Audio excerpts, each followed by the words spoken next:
Salut la gang! Aujourd'hui, on parle entreposage des munitions. Générique.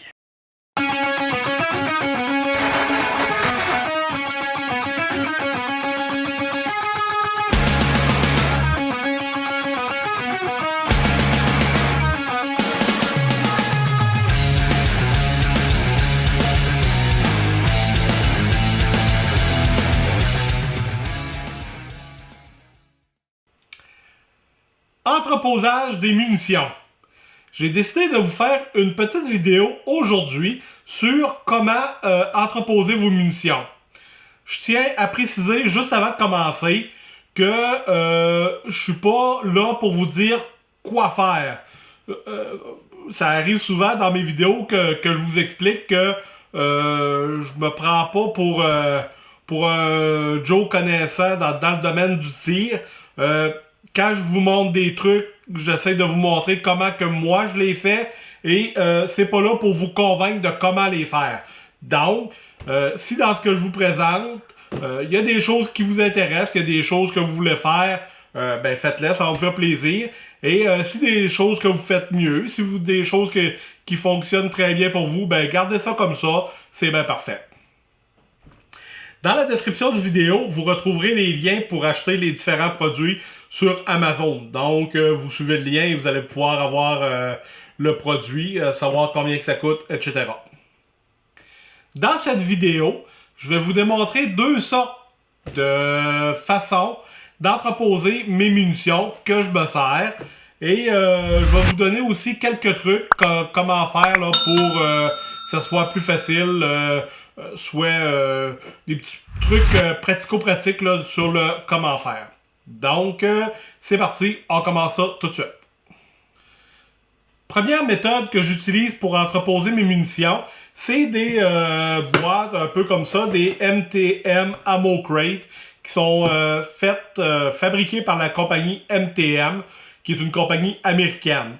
J'avais déjà fait une vidéo sur les produits MTM. Je vais vous mettre un petit lien ici en haut là, si vous voulez en savoir un peu plus.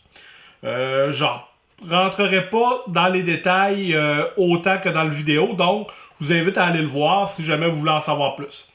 Pourquoi que j'aime les produits MTM? Premièrement, parce qu'ils sont compatibles entre eux. Donc, c'est plus facile, une fois qu'on a des munitions, de pouvoir les empiler les uns sur les autres et de pouvoir les ranger. Donc, ça, j'aime ça pour ça. J'aime aussi les produits MTM parce qu'ils ont, je vais ouvrir celle-là ici plutôt. Ils ont des bons loquets. Bon, on va le dire tout de suite. Ils ont des bons loquets. C'est solide. Et on a un O-ring ici qui fait un seal avec tout le tour de notre contenant. Donc, l'humidité ne peut pas vraiment pénétrer là, dans notre boîtier une fois fermé. Dans le boîtier, j'utilise deux méthodes pour entreposer les munitions. Soit lousse, donc je prends une boîte et je mets des munitions un peu pêle-mêle, comme vous pouvez le voir ici là. Donc je laisse les munitions dans le fond, comme ça. Et parfois là je rajoute des boîtes ou des trucs que j'ai pas en grosse quantité. Premier truc que j'aimerais vous donner, c'est quand vous mettez une boîte de balles dans votre crate, découpez le dessus de la boîte qui vous dit qu'est-ce que c'est comme balle. Donc, et vous le rajoutez tout simplement dans votre crate. Donc, vous êtes toujours au courant c'est quoi les balles qu'il y a dedans. Deuxième petit truc que je peux vous donner aussi par rapport à ces crates-là, c'est d'utiliser des petits sachets de... C'est de la silice, ça, je pense? Ouais, c'est de la silice. C'est pour attirer l'humidité. Donc, si jamais il y a un petit peu d'humidité, une fois que vous fermez votre boîte, il y a un petit peu d'humidité dans la boîte, donc toute l'humidité va aller là-dedans. Vos munitions vont rester au sec. Ça fonctionne aussi pour les balles de 12. Comme vous pouvez le voir ici, j'en ai pas mal. Et sont toutes là... sont pas mal toutes lousses. Et j'en ai aussi qui sont dans les boîtes. Donc, ça me sert pour ça.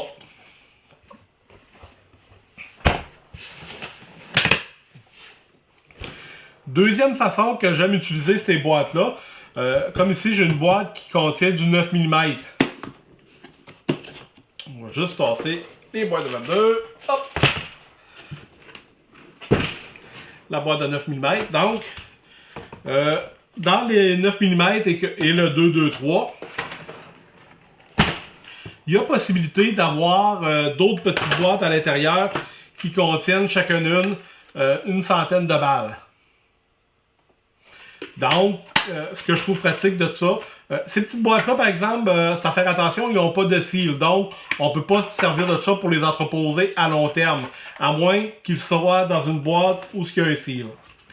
Ce que j'aime de ces petites boîtes-là, c'est que c'est facilement emmenable au club de tir et on peut facilement savoir combien on a tiré.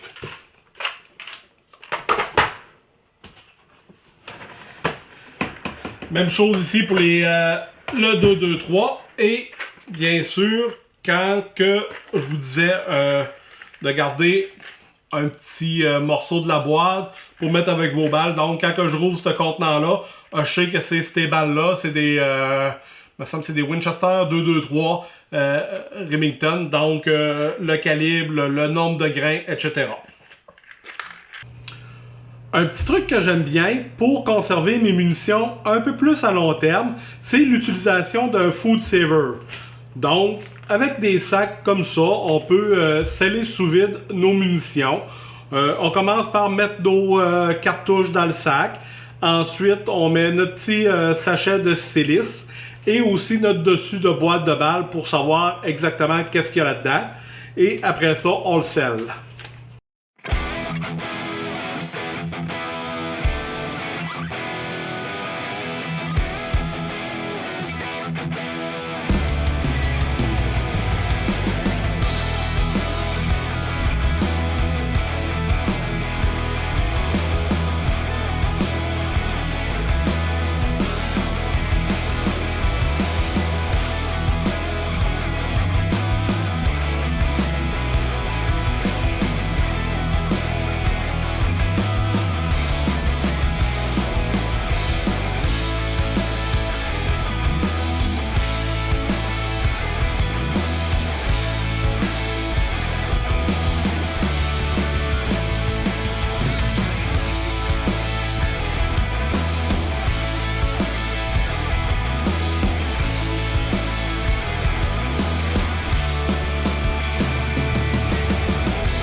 Un petit truc pour vous autres, quand que je scelle mes balles comme ça, si je veux que le sachet soit facilement ouvrable et sans avoir besoin de couteau, ce que je fais, c'est qu'ici dans le côté, on a une place qui est déjà scellée. Donc, on se fait un petit triangle avec une paire de ciseaux pour s'assurer qu'on ne va pas jusqu'au coin là, où c'est ouvert, mais juste un petit triangle là, pour un peu comme sur un sac de croustilles ou quelque chose du genre.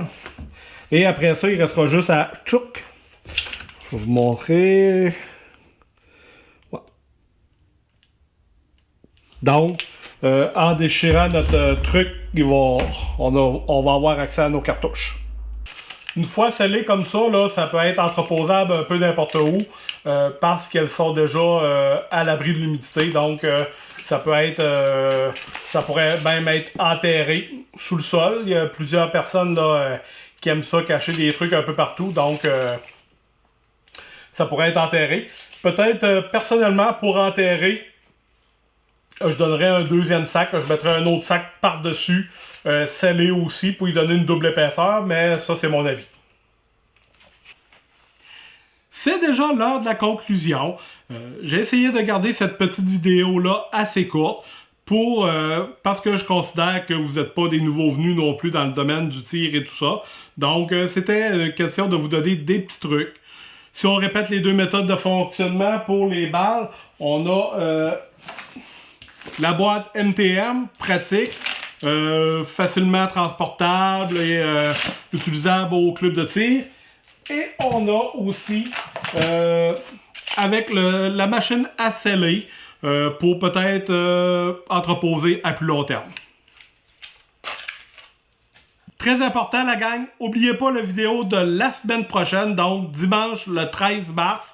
Un gros live avec beaucoup d'invités, Nico Firearms, Survivalist JCB, Survivalist Bas-Canada, Mathieu de Survivalist du Nord. Donc, on va avoir une très grosse discussion sur les meilleurs calibres de carabine pour la survie et les meilleurs mécanismes. Donc, vous voulez certainement pas manquer ça. Il va y avoir un lien là, bientôt sur la chaîne YouTube pour que vous puissiez vous mettre en attente de cette vidéo-là. Je vous dis à la prochaine et bye bye.